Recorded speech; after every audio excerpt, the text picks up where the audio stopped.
Put your hands up if you're new to movement, if you've not been before. There's quite a lot of people. Yeah, it's great. So yeah, my name's Lydia, Dr. Lydia, if you're rich. I'm not a medical doctor. I've got a PhD, which isn't as impressive as it sounds. It just means I know a lot about something and not a lot about anything else. But I'm part of the movement core team. Me and my husband Dan, who is leading tonight, have been part of movement since we started 3 years ago, which seems crazy. So I'm really happy to be kind of kicking off the start of our 4th year. Oh my goodness. And I'm not particularly qualified to speak on what I'm speaking about tonight, but I do love Jesus, and Jesus does speak to me. So I really hope that I'm going to be able to share something with you tonight. So the Life Gives You Lemons thing is a really light-hearted thing, because actually our topics this year are big issues. They're big things that we all face, and we do need to talk about them, but we thought it would be quite fun to address them in a bit more of a light-hearted way with the theme. So we're gonna show you a little video just to introduce my topic, because I always like to show a video. So can we get that going? I'm gonna talk a bit about self-image tonight. That video always makes me feel really emotional. That last woman who looks at her pictures when she's crying, it always gets me. So if you didn't quite follow, that was an advert from the US, an advert for Dove, the beauty products. And that guy draws what we call facial composites for the police, and that's where victims and witnesses will describe the person who did whatever, and he'll draw them, and that's what they use to help identify them. And he did this, and he drew the same person twice. He drew them once when they were describing themselves, and once when someone else was describing them, and you probably saw that the two drawings were very different from each other. And obviously that's very focused on physical appearance, but I think it's a good introduction to this idea that we see ourselves differently. We see ourselves differently to how other people see us. And I don't think it's always the case, but more often than not, we're really critical of ourselves, and we do put ourselves down. So self-image is generally the way we feel about ourselves, the way we feel about what we do. And the reason that I think it's really important is because there's so much research that shows that having a poor self-image has such negative effects on us. It's been related to poor relationships as we go through life. It's been related to addiction. It's been related to loads of different types of mental illness. It's a really serious thing, and these issues are becoming bigger and bigger, particularly for teenagers and for young adults as well.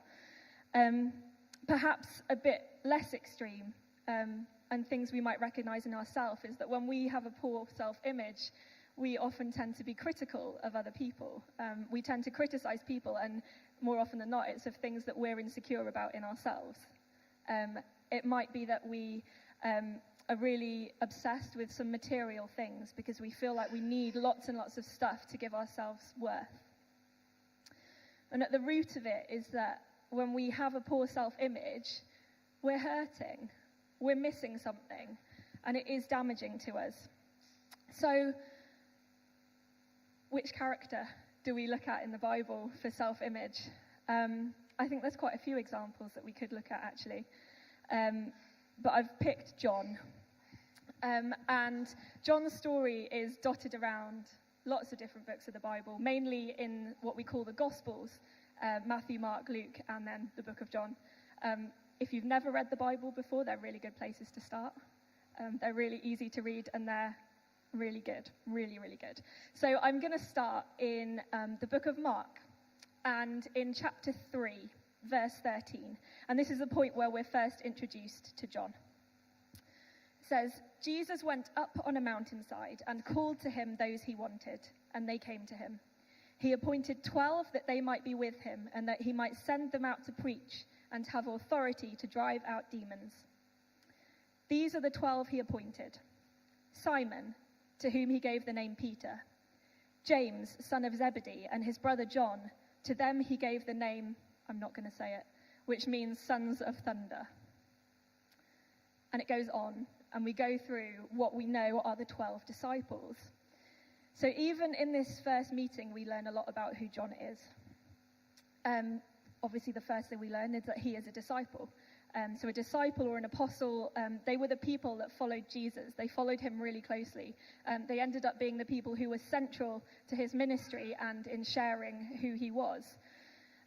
This passage illustrates and confirms that they were chosen. They were each chosen individually by Jesus.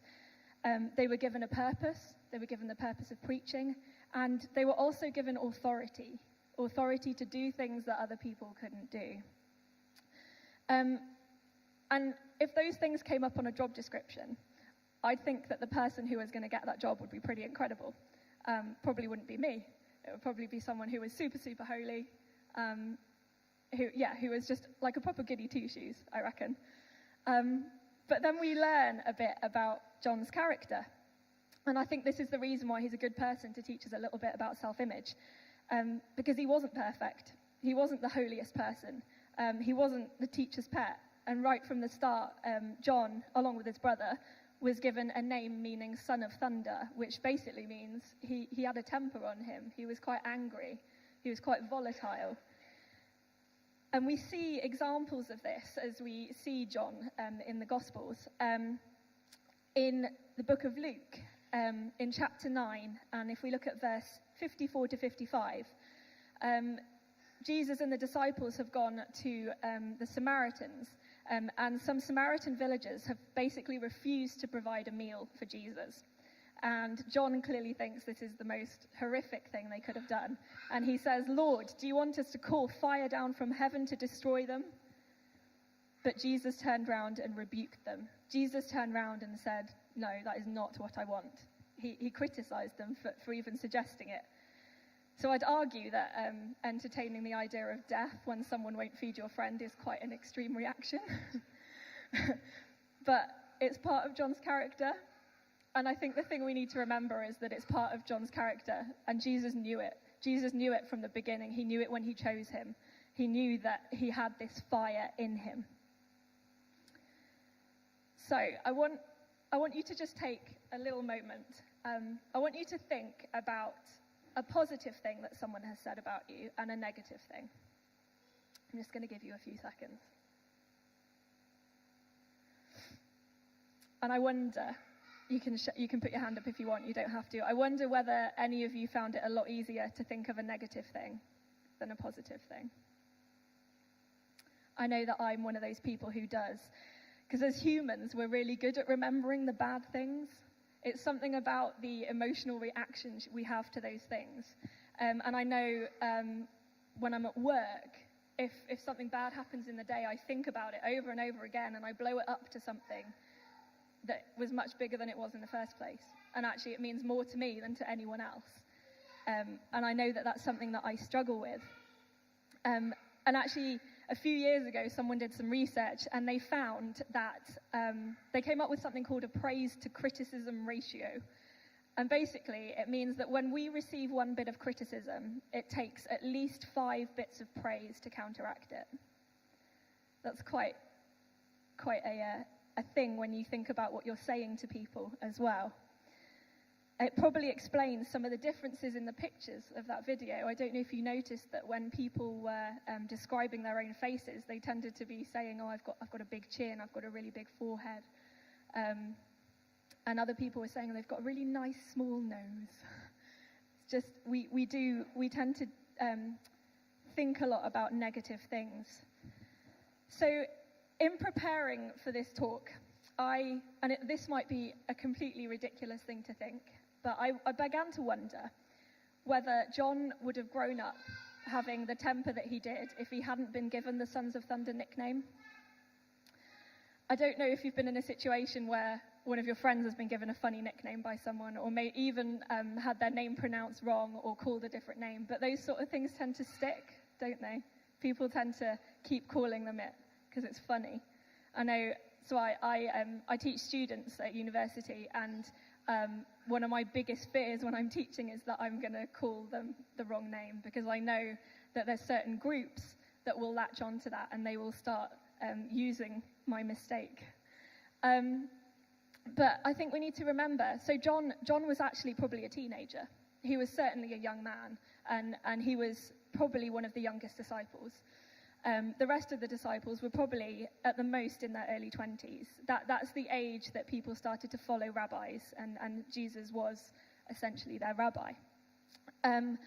So they're probably of an age where you probably would latch on to something like that, wouldn't you? I mean, young guys like to have a bit of banter with each other. I imagine it was the same then. And then I thought a little bit about my own experience, and I'm very aware that this talk is being recorded, so if this does end up on the internet, then Mum, I'm really sorry. I know that you love me, and you've not emotionally scarred me that much. But when I thought I'd better start it with that. When I was younger, my mum used to affectionately call me Dumbo. Great, because I do have sticky out ears. I know I've got sticky out ears. And actually, even more recently, I went and got the second hole in my ears pierced, and I told my mum on the phone, and the first thing she said to me, "Doesn't that make your ears more prominent?" It's like, thanks, Mum. But that has, although it's not the most emotionally scarring thing ever, it has sat with me, and I do have a bit of a complex about my ears. I was a bridesmaid for my friend a few weeks ago, and she picked a hairstyle that meant that one of my ears was really on show, and I don't think anyone else knew of it, but I spent the whole morning being like, I think even the people closest to us can sometimes have an effect on us. When we consistently receive messages, and that can be from family, like in that case, it can be from friends, it can be from teachers, it can be from church leaders. Even these days, I think through Facebook, Instagram, even TV adverts, YouTube videos. When we hear messages consistently then challenge who we are and challenge how we see ourselves, they can be really damaging. I think we quite often get messages of we're not attractive enough, we're not cool enough, we're not clever enough, maybe we're not old enough. Just messages that say we're not quite good enough. And I think what I kind of want to get at tonight is that whilst these things might be really important in the world that we live in and in the culture that we live in, they're not important to God, they're not relevant to God, and they shouldn't define who we are. I think in the same way, not necessarily just with comments, but when things go wrong for us, we can often feel like our confidence takes a knock. We start to feel like we've failed. We might go on then to start doubting the decisions, the things that we do. But you know what? If I take it back to John, he got things wrong, and he got things wrong on multiple occasions. In the story that I talked about earlier, Jesus rebuked him. Jesus criticized him for his reaction of wanting to bring down fire from heaven. I mean, I probably would too, but...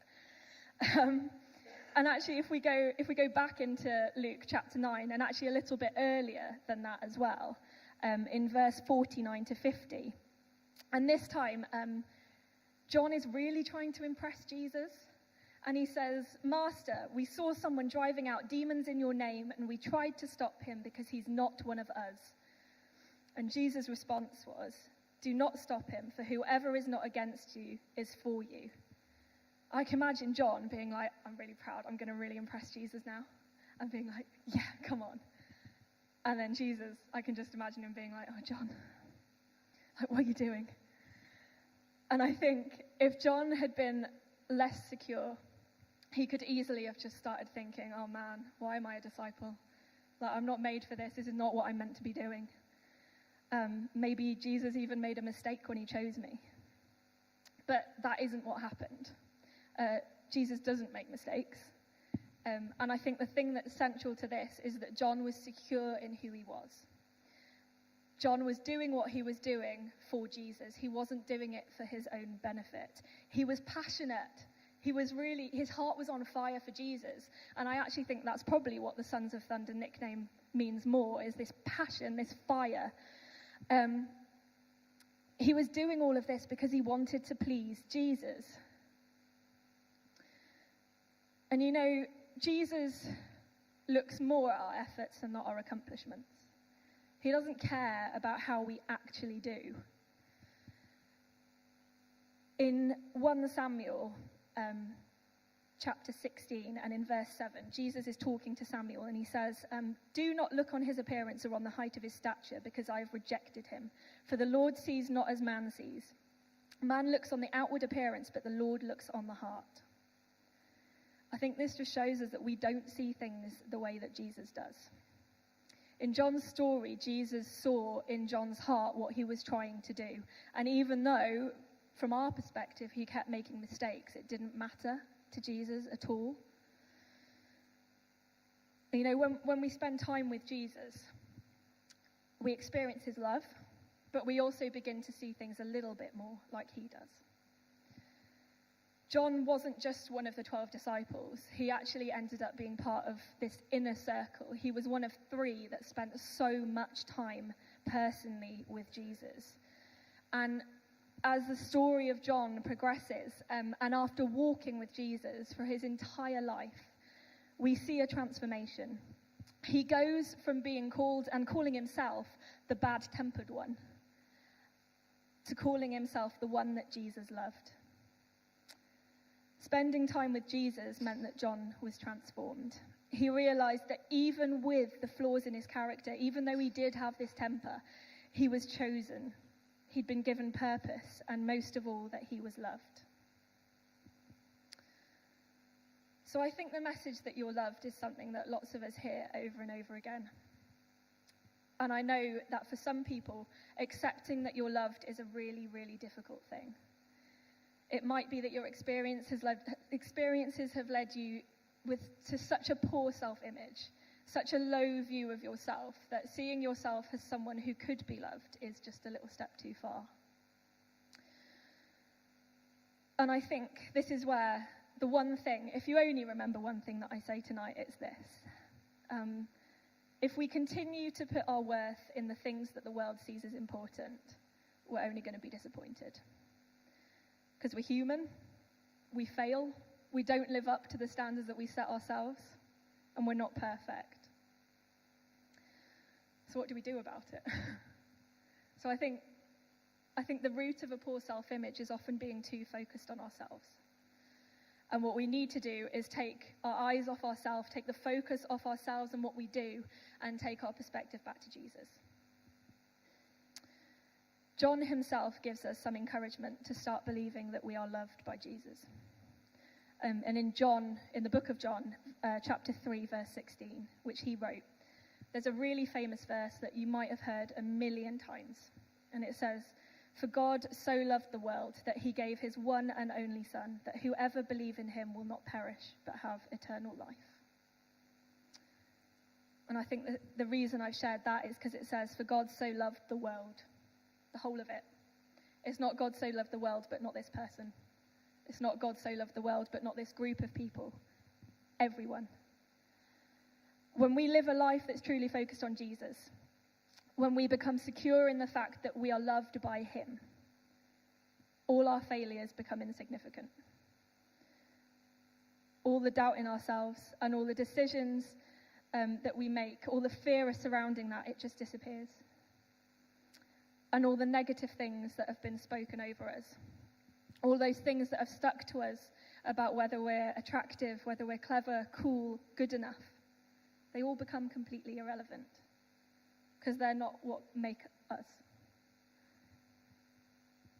When we spend time with Jesus and when we realize that we're loved, in the place of all of those things go all of the truths that God speaks over us.